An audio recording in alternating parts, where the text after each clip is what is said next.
আমাদের ঠাকুর দেখার যে সাডেন প্ল্যানিংটা হয়েছিল সেই সব প্ল্যানিং আগের পার্টে শেয়ার করেছি, তোমরা না দেখলে দেখতে পারো।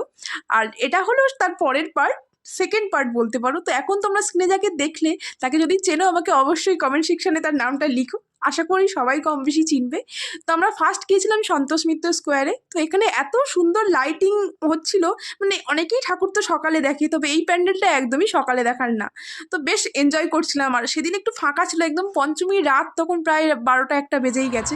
তো ওই জন্য বেশি আমাদের তাড়াও দিচ্ছিল না।